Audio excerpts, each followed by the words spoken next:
this off. You know, earlier today, I kind of walked in thinking that we had broken some records that were set a while back, but it turns out that there were some duplicates, and so we got close. We got really close to the record. Still had a phenomenal month. I think that we overcame a lot of challenges internally as a team that needed to be overcame, so we're starting to gel. The chemistry's coming together. The culture's coming together. You know, that's one of the things that I think that we all fight with, right? We all, you know, one of the things that we all try to, how do we get more culture, right? How do we do that? How do we tough it through that? How do we not become lazy? How do we not become bored? And Frank's got the answer. I didn't know that. Yeah, if you can do it, put yourself on the vibrate for me.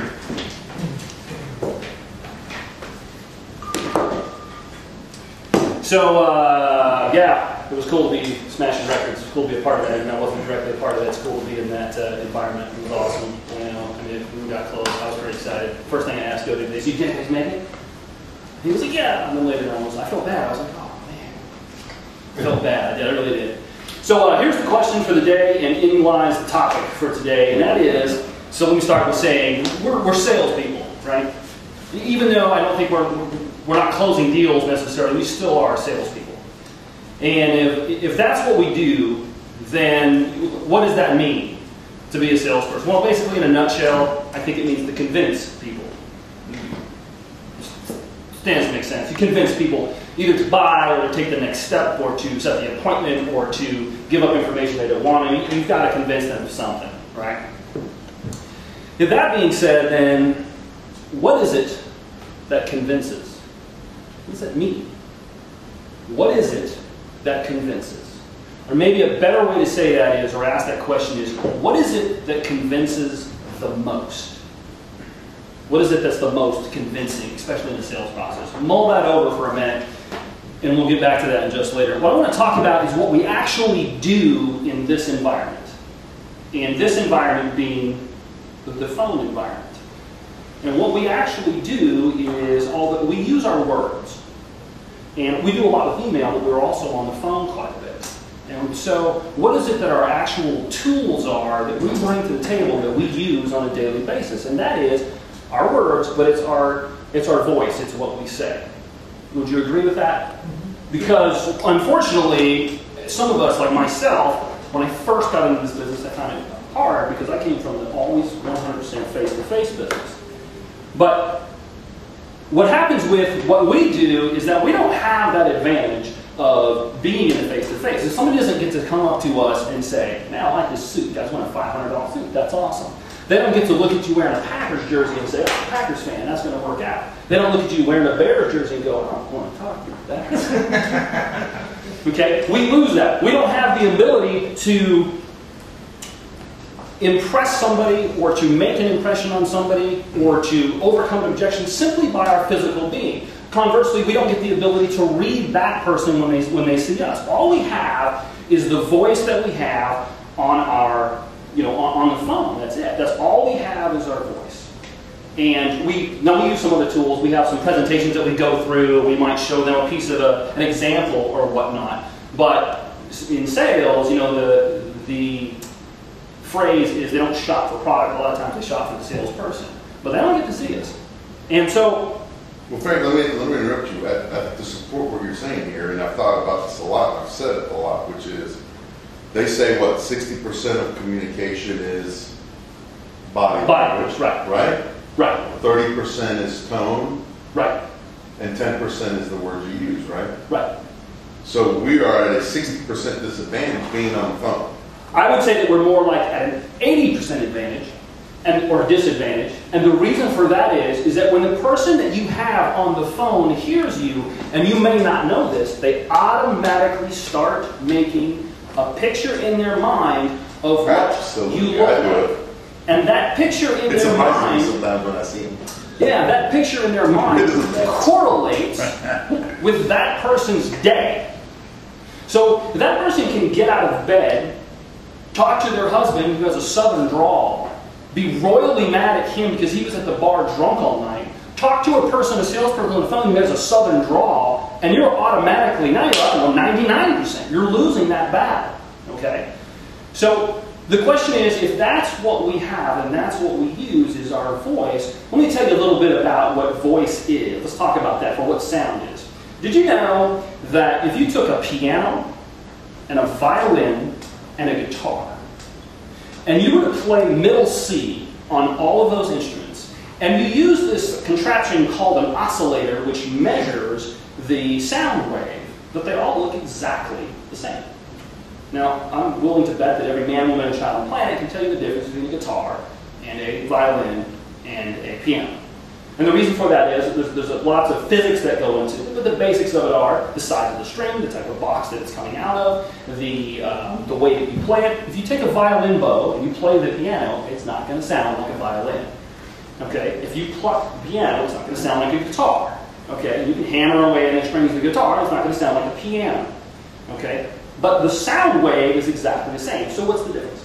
The difference is the overtones. The difference is what they call overtones. And so if you look at the much closer at the sound wave, there's little fuzzes, if you will, on there. And those are called overtones. And those overtones are created by a myriad of different things. But that's why you know the difference. Okay, well, so it is with us. We're on the phone. We talk to clients. We talk to customers. If we were to play phone tag with the customer and we handed the phone off to each and every one of us, they'd be like, I talk to like 6 different people. That person on the other end of the phone would make no mistake that they were talking to 6 different people, because the vocal cords of the human being is the most extensive, one of the most extensive organs. It's also the most complicated musical instrument on the planet, but they can hear the differences between them. Okay? So, the question is, what's the difference between what we say, or is it what we say that's the difference?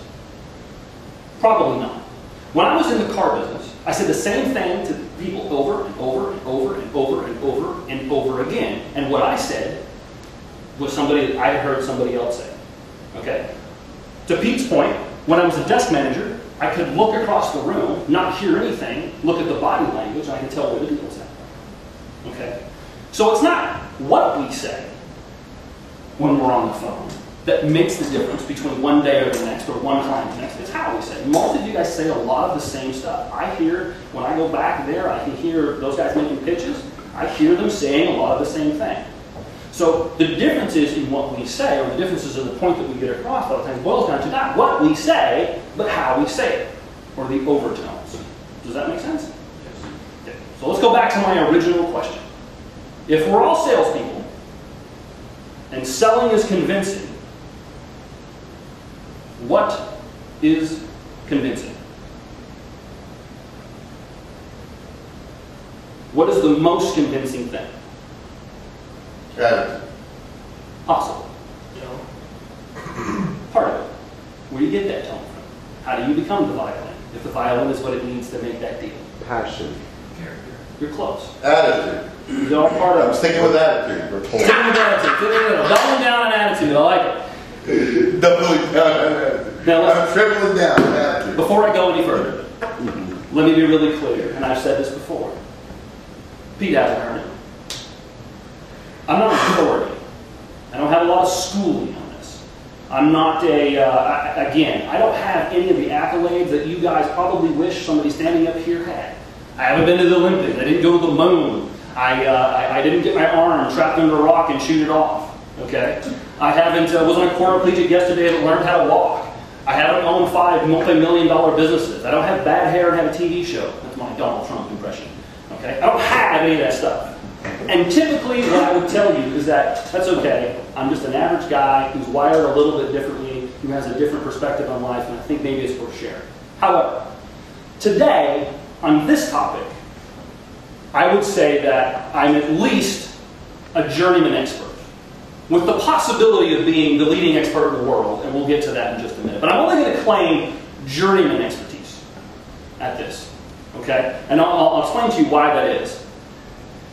But in light of the fact that I don't want to be, I'm not going to claim to be the best, let me tell you, in the words of Lyndon B. Johnson, what convinces. What convinces is conviction. Believe in the argument you are advancing. If you don't, you're as good as dead.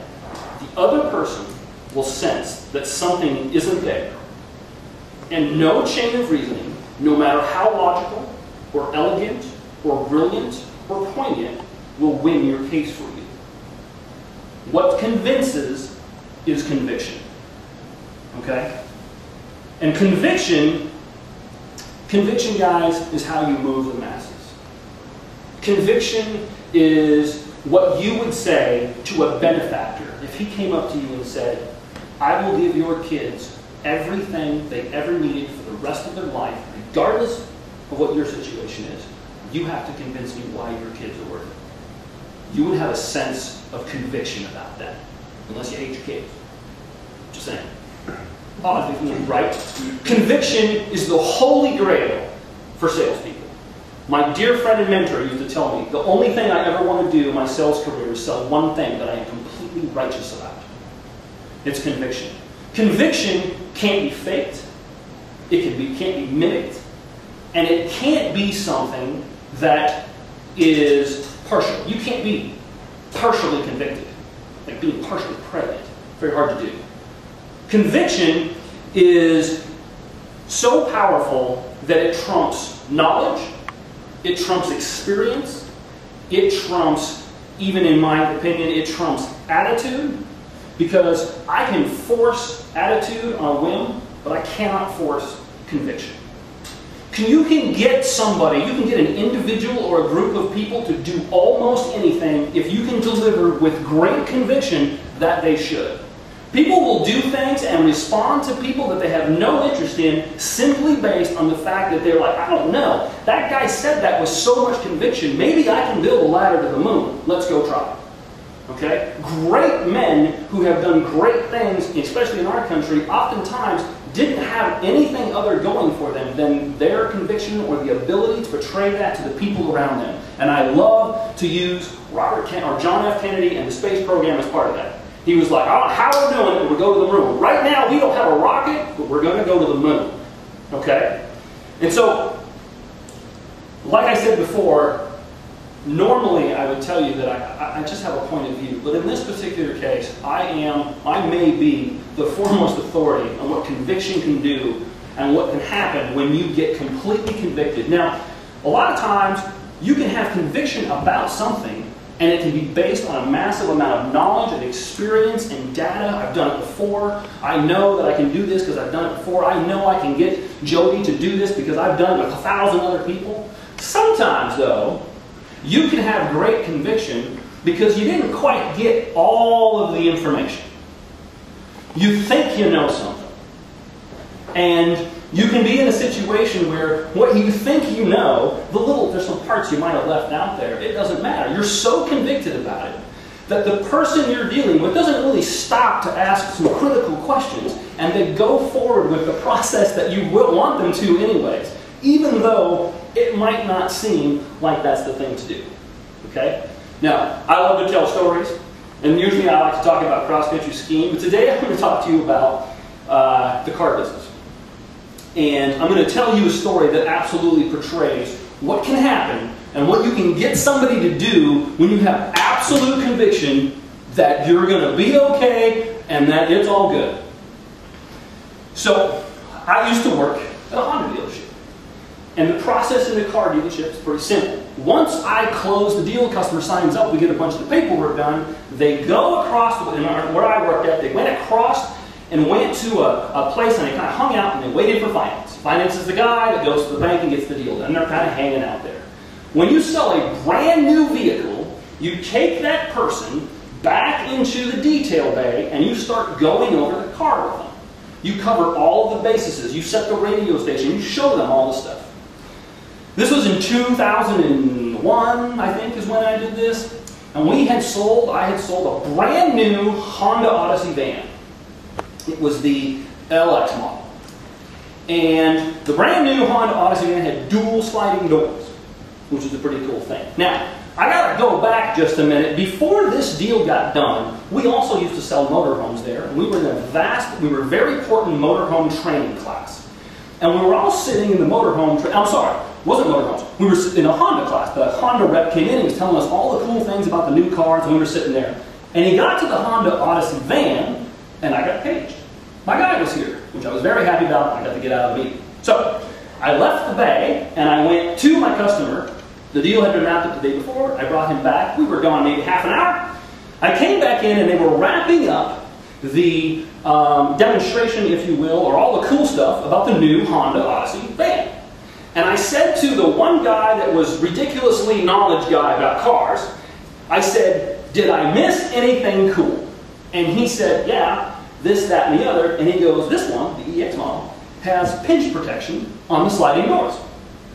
And I said, oh. And I gave him this blank look. He goes, you know, like pinch protection on the windows that roll up in the Volkswagens. And I'm like, oh, what does that do? He goes, if you stick your arm in the Volkswagen and you roll it up with the power window, you roll it up with the window, it hits your arm, the window comes down. I was like, no kidding. They have that in the door of the van? He's like, oh yeah, that's the greatest thing ever.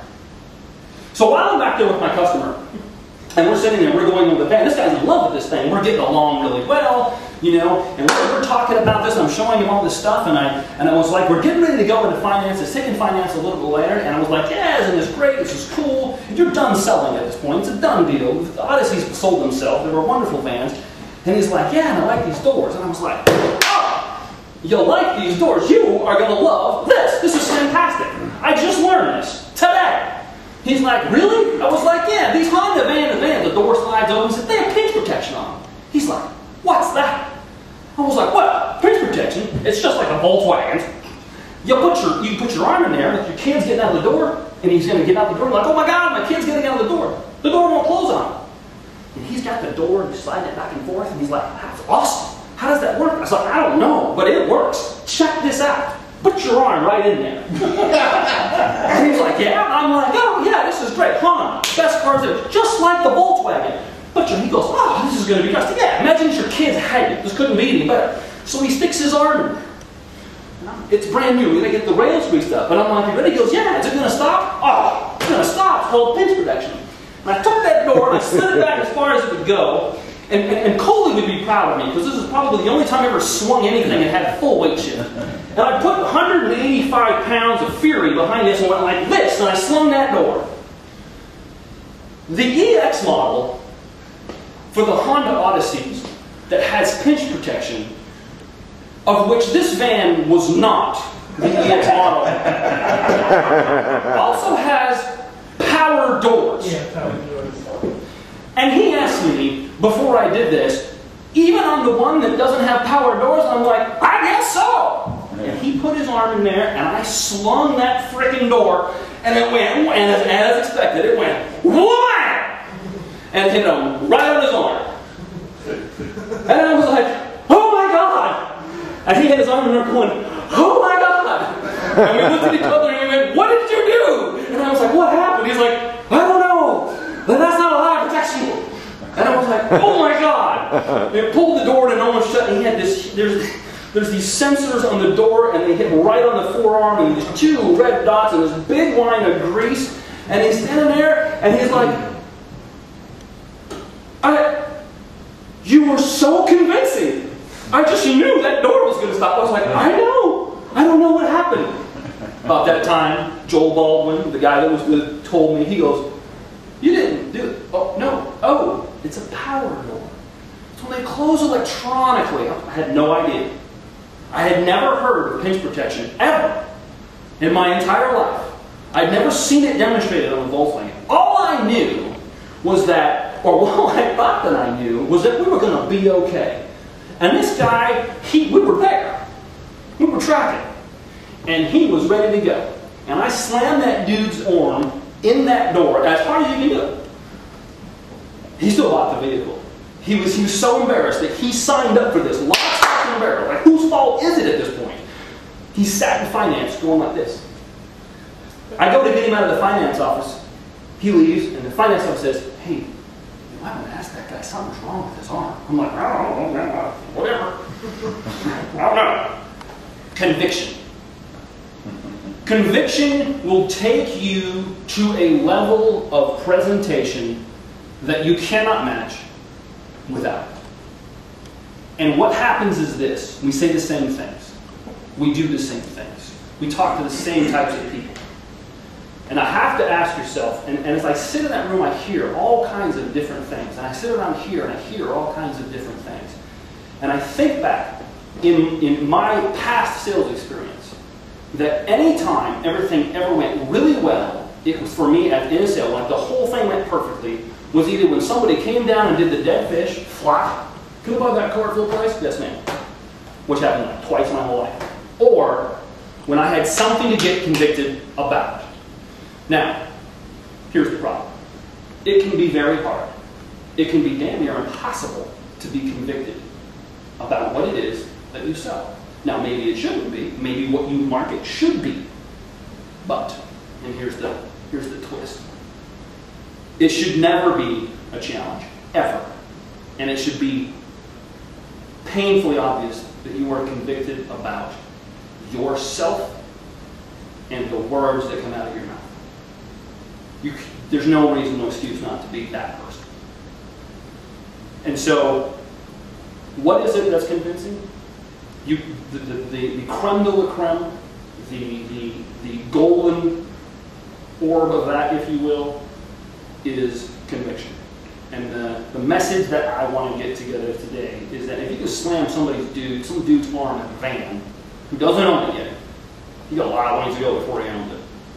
And that guy will do it with a big old smile on his face, simply because everybody thought it was going to be okay. All right? Then there's a lot of things that you can do. And if our voice is the only thing that we have, if that's all we have when we're on the phone, and if that's all we have when we're face-to-face, when we're not face-to-face, when we're one-on-one with our client, what's your level of conviction? And we've all been, Jody and I had an experience once where our level of conviction was through the roof on one particular week. And that's a whole other story. But what's your level of conviction? Not today, that moment. Because unfortunately, 3 hours ago doesn't transfer to what you're doing right now. So, the whole point to this whole meeting is, where's your level of conviction? If it's not where it should be, get it. Go get it. Go figure it out. If you don't know enough about your product, go find it. Get excited. Get amped. And if nothing else, know that you're the best person on that phone to be delivering your product. If that's all you've got. If that's as good as it gets, then be that convicted. And that's all I know about this.